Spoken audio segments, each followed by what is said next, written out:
All right. Audio's working. Video's working. Recording. Is it going to restart or are we good? Yeah. Hey, everybody. AC here, and welcome back to another episode of Anime Season 6. So, as is tradition for these animes, um, I I want to start off by talking about some of the runner-ups that didn't quite make the list, but I still wanted to give an honorable mention to. First off, there is Arumo from Umisho. Umisho is a swimming sports anime. It is a swimming sports anime, and I'm usually not into sports animes, but this one I actually really enjoy. I really enjoy this one, and Umisho is a massive part of that. She is so infectiously happy all the time. She is one of those. She is one of those perpetually happy characters who's always upbeat, always in a good mood, and she ends up helping the main character work through his trauma that he has. He almost drowned when he was little, and so he is deathly scared of getting into the water. Um, but before that traumatic experience, he loved swimming. He couldn't get enough of the water, and so even though he's terrified of getting into the water, he still wants to be around the water. Like he wants to be around the water, and he hates that he's traumatized by what happened. He wants to be able to get over his fear, but he can't do it alone. And she ends up helping him through it. And yes, she is the main love interest. This is kind of a semi harem. I say semi because there are a lot of girls here that he's kind of in charge of. He's like the manager of the swim team, and pretty much all of the girls on the team are like the best swimmers on the team. And I say semi harem because he does end up helping each of them with their own things, and they do tend to tease him a lot. But um, only only aside from the main girl, only one other girl actually straight up loves him, and she's the tsundere of the anime. And so that's why I say semi harem, because most of these other girls are mostly just kind of teasing him and not necessarily trying to get with him. So, um, but Amuro is absolutely the character that makes this anime as fun and entertaining as it is. Um, when she is showing off her big smile in the series, it just puts me in a good mood. So she's a great character. Um, the next one the next one I want to bring up is Rikka from Love, Chunibyo, and Other Delusions. Rikka's adorable.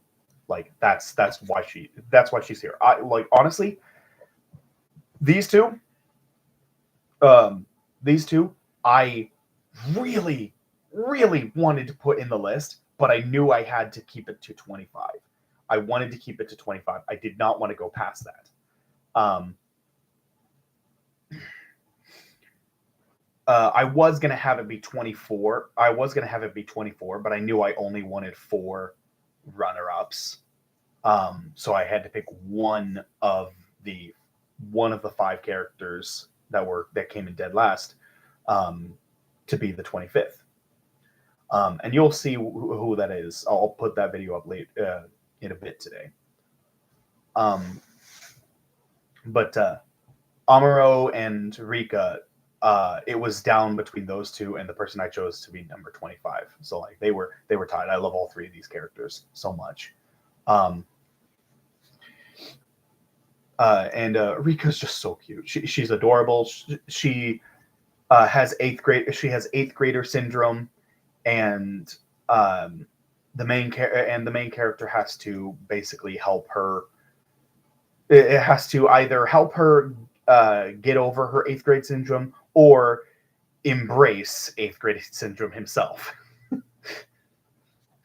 And it's a very funny, comical anime with some romance is sprinkled in there. And I love the first season. Season 2 did not need to happen. Season 1 had the perfect ending, and then season 2 came and tried to throw a wrench in their love story by introducing this new girl that would try to get with the main character, even though he's already dating Rika by that time. So I did not like that. There was also a movie that came out after the second season, and the movie was cute. The movie was a cute little end to the series. Was a cute little end to the series. There was one scene in the movie that I did enjoy, and it was a scene where they are. Oh man, it's been ages since I've seen the movie. I think they were there for to help with like a photo shoot or something, and the main character Rika had to dress up like a bride and groom. It's been so long, I can't remember the exact reason as to why they were there, but it was a cute scene. It was a very cute scene. And Rika's just adorable no matter what. She's very cute, so I like her. Next up is Miyako from Magikoi O Samurai Girls. Oh, Miyako. She was on my list of was she on my list of favorite anime characters? I don't remember. No, does not look like it. No, she wasn't. She was not.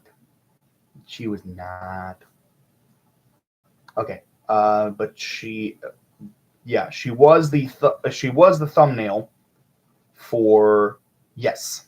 She was the thumbnail for season 1 of top 20 favorite animes top 20 favorite animes for season 1 of anime. I really enjoyed Magikoi O Samurai Girls back then. Like, it was one of the funniest animes I had seen at the time, and so that kind of affected what I thought of it. It's not one of my favorite animes anymore. I do see the problems with it, some major story problems that the series has, but the comedy in it is still top notch. It is still amazing. The comedy is still so funny, and Miyako, she is a massive part of that. I swear, I don't think there is a single female character in anime who is as perverted as Miyako is. And I'm not exaggerating. I don't think I'm exaggerating when I say that, because she like straight up does all of these crazy things to try to get into the main character's pants, and she is very open about how she wants him to fluff her, to use Lost Pause terminology, because if I use the other word, this video might get taken down. So yeah, she wants him to fluff her, and it is actually funny, the lengths that she will go to try to get into his pants. And like, she will straight up just start like groping her own boobs, groping her own boobs in front of him, just to try to get his attention, and dressing in super provocative clothing, and straight up saying, "Oh, if this makes you saying stuff like, oh, if this makes you uncomfortable, I can just take it off right now." And she is just, every sentence that comes out of her mouth is some kind of sexual innuendo. Like, it is insane. It is insane just how perverted she is, and she makes me laugh so hard. Like, a lot of the stuff she does is just so funny. She is just the thirstiest girl I have ever seen. She's the thirstiest anime girl I have ever seen. It is so funny. So I like her. Um, and then there's Birdy. Birdy the Mighty Decode. This I love this. Now this is a remake of a really old anime from like the 80s, I think, called just Birdy the Mighty. This remake was in 2006, and it was called Birdy the Mighty Decode. And for those of you who have not seen it, look it up. Look it up. Watch it. It's so good. It is actually a really good anime, and it has such an interesting concept. So Birdy is a superhero in a sense. She's kind of an alien superhero, and she goes around and she's fighting against this evil organization. And she's fighting against this evil organization and all these crazy monsters that this organization is employing. Um, and during one of her missions, she ends up meeting Tsutomu, and she's fighting this monster, and Tsutomu ends up getting gravely wounded during the scuffle, and so he ends up getting brought back to her ship, and his body is repaired. But his body was so badly damaged that in order for his body to be repaired, his mind has to be put somewhere else. So his mind ends up going into her body. His mind ends up going into her body, and so they share consciousness. They're sharing the same body. It's her body, and every now and then she'll transform into him. Every now and then, whenever like his consciousness takes over, she'll transform into him, and he will be in charge of the body. And as time goes on, they learn more about each other. They learn about each other's worlds. They slowly start to fall in love. But they're still stuck in each other's body. He's still stuck in her body. So long as he doesn't have his body back, they can't be together. And it's just such an interesting. It's such an interesting dynamic. These two who become very close, very good friends, and they fall in love, and they can't do anything. They can't do anything with each other because they're both sharing the same body, and it's so interesting.